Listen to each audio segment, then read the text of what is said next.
Yo, it's Batman. I'm back with media. Now, most of y'all that have watched my videos pretty much know what zodiac signs are. Y'all pretty much most people in the world should know what their zodiac sign is in the first place because you know what time you were born and you know that each month has a certain zodiac sign. Now, they tell you that the zodiac calendar starts in January. That our calendar starts in January, but it actually starts in April towards Aries season or March, whatever you want to call it, end of March, right? Just depending upon if you add the 13th sign, which is Ophiuchus. Now, Ophiuchus is just talking about the serpent bearer or the one that brings, is pretty much talking about this Christ consciousness or this energy that brings everything together. Now, remember, brings the unification of energy, I should say.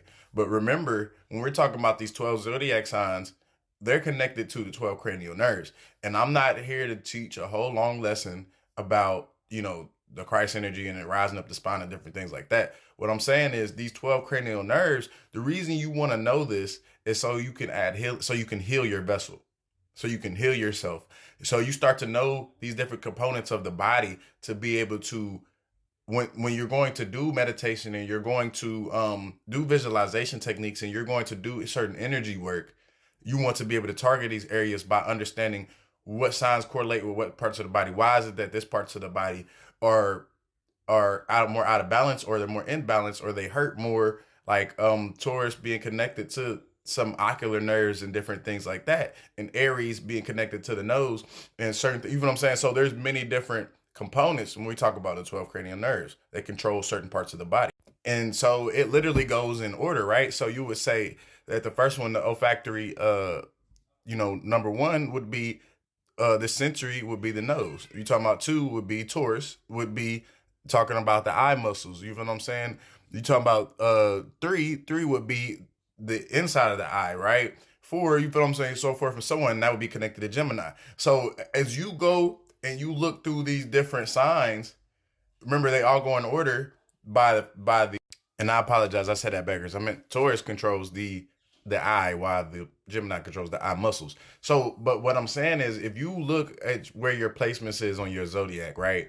You figuring out your signs, you like your sun signs and then some of your other signs, and you start to be able to correlate your signs to what we call these cranial nerves and then also parts of your body. You're able to heal these things by understanding what it is that that sign is affecting. So, like I said, if I was dealt with a lot of eye pain, or I dealt with a lot of neck pain, or I dealt with a lot of things dealing with the hands or air, dealing with certain areas of the body when I'm meditating or I'm, uh, allowing myself to heal in these places, what I'm doing is I'm going to send out healing energy by channeling the energy that direction, or I'm going to send out healing energy by being in the energy of healing. So meaning you may combine frequencies of geometric shapes, meaning the heart chakra.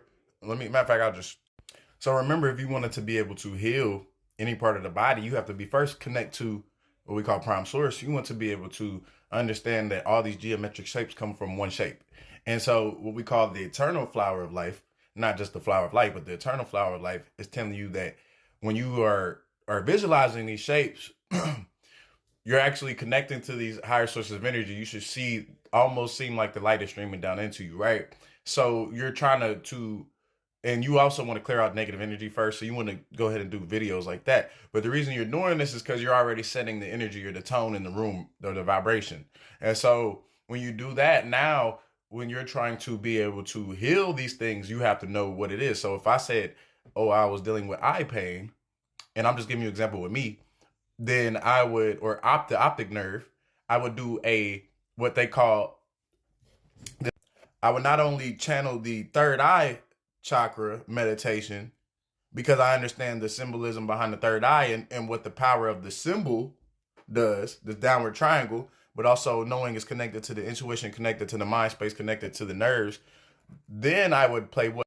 Then I would go and I would actually look up what frequencies, or they even have videos on YouTube, make it simple, and you would go type in this optic nerve sound bath, or you could do sound bowls, you could do different types of meditations that actually align with this frequency to be able to heal your vessel. So now when you're going in, you're going to have this focus on that. You're not going to focus so hard to where you you hurting yourself, you can't get into that rhythm, you're going to focus and have that singularity point to where you can allow healing into that area of the body. No, mainly when you're talking about the eyes, yes, it will, or you're talking about the nose, or you're talking about, the shoulders, the arms, the back, the stomach, the ribs, anything, any part of the body, you can heal this through these processes. If you're talking about something on a deeper cellular level, then it would take you understanding the frequency of that thing that is on that level of that cell. And you are able to counteract this by using the mind space, by already envisioning yourself healed. And there's other techniques as well, but I'm not going to explain all of those. You have to come to me and ask me that personally, and we'll talk about that and how you can heal those things on a deeper level. But I'm giving you I'm giving you the keys if you pay attention. And if you take these keys, then you're going to be able to unlock uh yourself on a higher level. We're going to be able to tap into these spiritual forces that allow healing down throughout the whole vessel. You feel me? So this is basically what it is. So y'all make sure y'all get in tune, y'all practice this, and you get in alignment with this to be able to heal from your wounds, from your and we'll talk about mental wounds some more later, but I always talk about that. But mainly I'm talking about when it comes to the physical body, you can understand how these things correlate. Yo, it's Batman Mo back with Media. So for those who know who Simeon Toko is, and for those who don't, Simeon Toko was pretty much an indigo starseed that was from Angola, Africa, and he had Christ-like abilities, meaning he was able to heal himself from all sorts of wounds and all sorts of sicknesses, and even people trying to unalive him and things like that, right? So when you're saying he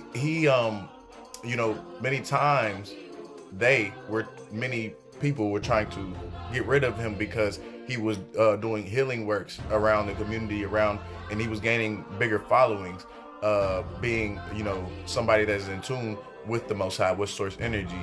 And he can be cut up into pieces. He could be he can be shot. He can have his heart taken out, and he will always regenerate and heal himself on a atomic level, or even deeper than an atomic level, and able to regenerate the matter back into the physicality or the physical world. And this is what he was doing, and he was able to do this by being able to tap into the higher chakras of himself, or you're talking about the Christ energy, or the ability to be able to manipulate matter on a like I said, on a subatomic level, and be able to bring yourself into existence and come out of existence, and be able to communicate with the ancestors and communicate with the cherubims and the seraphims and these different angelic forces to be able to provide healing to his vessel. You feel what I'm saying? And this is what the power of the Christ energy, or the power of these higher chakras can do, when you're talking about these beings that were able to take themselves bring themselves in and out of physical matter. Y'all gonna get it one day. Yes, Bam Bam Mo.